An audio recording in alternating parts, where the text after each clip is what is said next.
All right, folks, welcome to another edition of Neptune Sunday.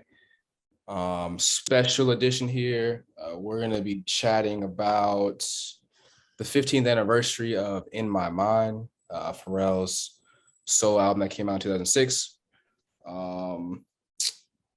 First off, before we get started in that conversation, we got to give them a shout out, as hopefully you guys saw earlier this week. They were listed on Billboard's best producers of the 21st century at the number 2 spot out of 50, which is great. And people are giving them the default of being the best hip hop producers of the 21st century. So kudos to Pharrell and Chad. Obviously, huge impact on us, on our lives and inspirations and why we're doing this podcast. But yeah, I think they definitely deserve it. I mean, I feel like, no disrespect to the guy that got number 1, but I'd never heard of him. But apparently he's done some great songs with Britney and Ariana Grande and Taylor Swift. But number 2 out of 50 in a whole century ain't bad. So salute to the Neptunes. Not at all. That's amazing. I'm actually surprised. I was kind of surprised that like somebody like Tim didn't get higher than them, but I'm obviously so happy to hear that they got the number 2 spot. Yeah, I mean, a list like that where you got with them at 2 and Tim at 3 and Mike Will made it at 5. And I mean, even The Dream at 4, like that's having this one guy, Max Martin be number 1 and then having basically back to back hip hop and R&B artists, producers after that. It's kind of a big deal for the culture. Yeah. Kanye at 6 and then Just Blaze at 7. So like, that's huge. I just want to say I have a very varied musical taste. I have no idea who this guy in the top spot is. So like, let's pretend that doesn't exist. Yeah, we're all about showing love here. We won't continue to talk about how much we don't know who this guy is. It's a big deal. This is no disrespect to him. It's like that Palmer meme. I don't know this man. I'm gonna step my game up. We're gonna learn about him, but we're gonna focus on the Neptunes as we do on Neptune Sunday. All right, cool. So we're getting into this is a special episode, like I said, 15th anniversary today. When you're hearing this episode, hopefully it's the Sunday you're listening to it right away. 15 years since the In My Mind album came out. So obviously it's a big deal. At the time, it was highly anticipated solo album from Pharrell. So, Bo, paint us the picture of your life in July 2006. What a time. What a time to be alive. I was still in college, creeping on the College Park campus. I was a young choreographer. I had just joined a hip hop dance team and I was rising up in the ranks. I eventually became one of the directors. And to my recollection, I just, I had this love for the Neptunes, had this love for her. I was really excited when I heard this album was coming out and hearing that he was doing something separate from Chad. And I felt like a lot of the themes he covered on the album spoke directly to me and not necessarily to, hip hop culture at large can kind of zero in having money, having fame. And while I think for me, he touched on that, songs like Best Friend, where he talked about his grandmother, songs like Our Father, where he talked about his faith, those were the things that stuck with me over the years. And also Baby Vogue was, just coming into her sexuality. And so songs like Take It Off were a fun, sexy way to explore this new part of the world that was opening up for me. Yes, I think that's part of what the coming of age for us, specifically being a year apart, like not even a year apart, and how a lot of the songs that we'll go over on this podcast will speak to moments in life where we are actually growing up. 2006, the summertime, I was back in Richmond on summer break from Hampton, probably working at Macy's in the receiving department, slaving away back there, sweating, unloading the truck. And then on the weekends, just being super ratchet with my friends, not being 21 yet, but always acting like I was all summer. Tons of great memories from that. And this album definitely is sprinkled in a lot of those memories of summer 2006. And I mean, one of the biggest thing about this album that I remember too is this is probably one of the last albums that I purchased like a physical copy of. Probably since 2000, since maybe like spring 2000. Over that time period between spring 2000 and now, I've probably purchased maybe 6 albums. This was probably one of them. But it just speaks to how much we were fans, right? Like, Yeah. I think when we saw the album and people started, being able to have the ability to make your own version of the cartoon character that's on the cover, like that was a big deal. That was cool, and the babes and all that kind of stuff. So you had to have a physical copy of this album because it was such a big deal for us. Yeah. I think the other part of it too is the hype that came with the Gangsta Grillz album. I mean, that mixtape was just, it hit people like us over the head because we weren't expecting it. Because the Gangsta Grillz up to that point was really mostly down south, mostly people who were like real, like actual gangsters. And then we have our guy, Skateboard P, self-proclaimed nerd, is coming on here with DJ Drama ad-libs. And I remember every song on that mixtape was just no skips. It's great features from the clips, some stuff from Family, but it was very much like, okay, cool. If we get a whole album of this, I'll be fine. But even just the fact that we have this is like amazing to me. Yeah. Do you have any songs that like particularly stand out in your memories from this album? I mean, a couple, right? I think I'd say my favorite song is probably You Can Do It Too. Just for, I think, the very mellow, inspirational tone of that. And then obviously like Jamie Cullum's his I don't know what you call the technical term for that outro. Kind of like Maybe it's the bridge outro part. Yeah. Don't be afraid to look up to the sky. Yeah, that part of it is amazing. I mean, I think everyone loves the singles, right? Like, I think Can I Have It Like That is probably, I understand why that's the lead single. I don't love that song that much, but to follow it up with That Girl and then to follow it up with Number One is very strong. Mm-hmm. I really like Keep It Player because I was really, at the time when they signed Slim Thug to Star Trek, I was like, this is a really unique person to be part of their squad, right? And he had this, bringing this Houston sound. It's completely different than what the Neptunes beats were that they were giving him. But the way he hopped on Keep It Player was very seamless and it fit very well. What else do I like? I mean, so at one point, How Does It Feel was the ringtone on my my T-Mobile smartphone. I don't even remember what that phone was called, but it was like one of the first smartphones, the first smartphone I ever had. But yeah. What about you? It's kind of funny that you said that you're like, Can I Have It Like That? You're not that crazy about. While we have similar musical tastes, I think I am a little bit more alternative than you. So I was huge No Doubt fan, played the Tragic Kingdom album in and out. That was actually my first cassette purchase.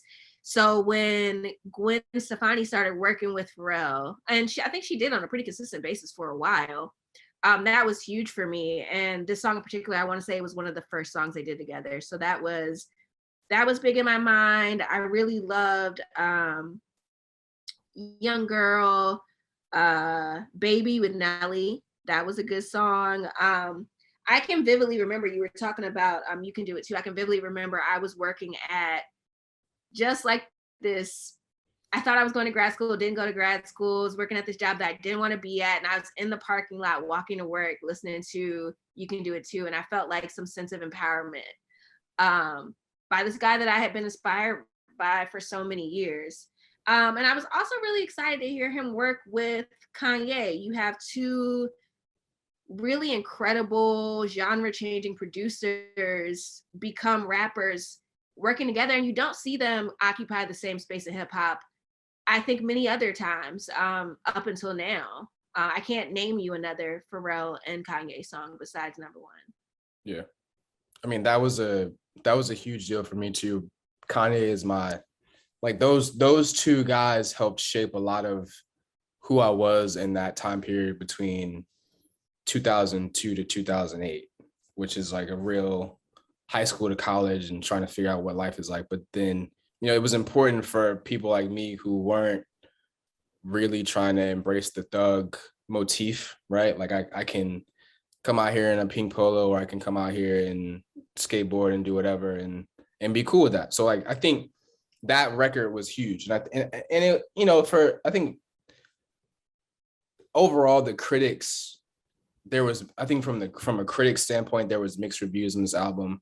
One of the things I've read said something about how they were underwhelmed by that song in particular because it was like Pharrell getting Kanye, who was upstaging him, right? Like he's like joining forces with the producer that's replacing him as the top guy, which I was like, to me, that seems like a stretch, right? Like these guys are both dope and they're like, hey, I'm doing an album. Like if I can get my guy who I respect and I, I'm a fan of him and I can get him on my first album and put it in a single, like that's great. Right. So yeah, I mean, I feel like generally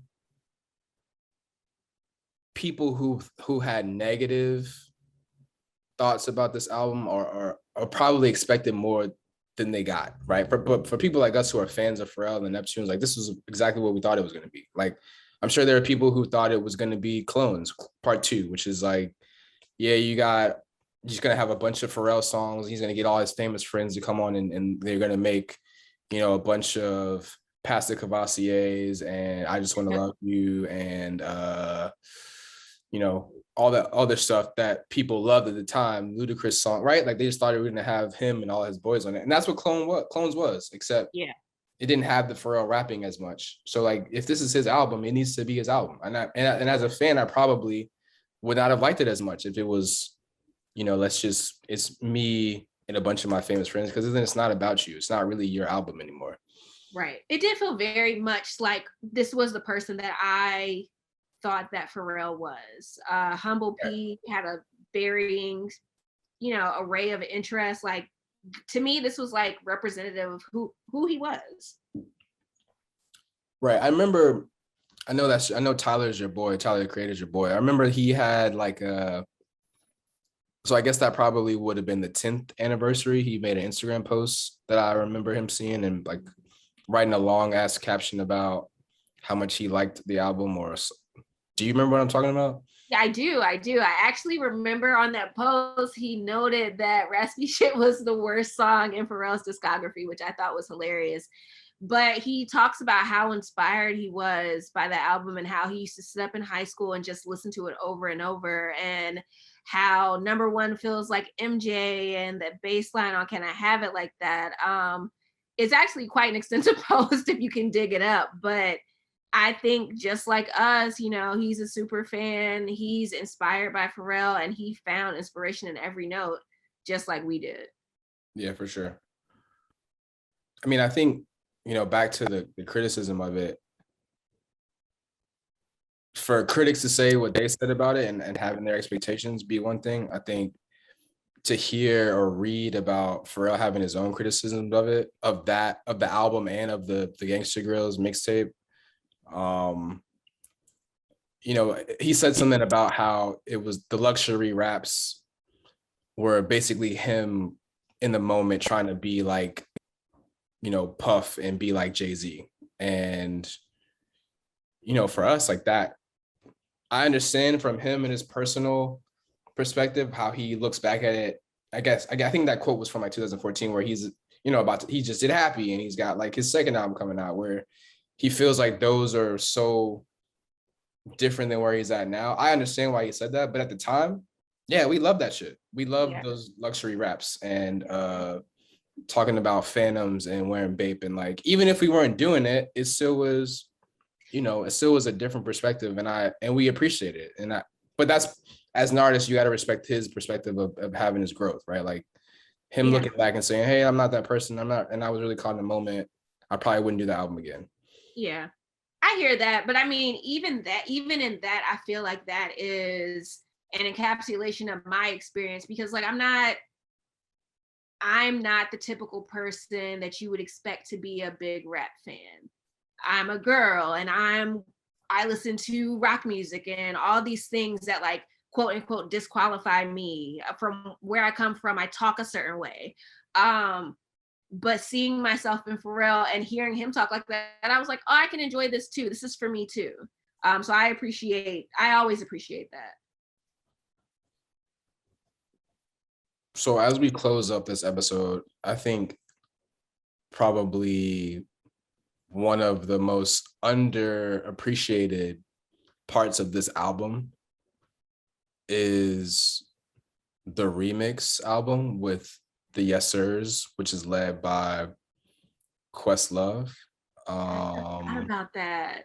I actually listened to it the other day, and there's some versions that I prefer. Yeah. Like matter of fact, now that I think about it, that How Does It Feel version that I had on as the ringtone was the Yessirs version. Okay.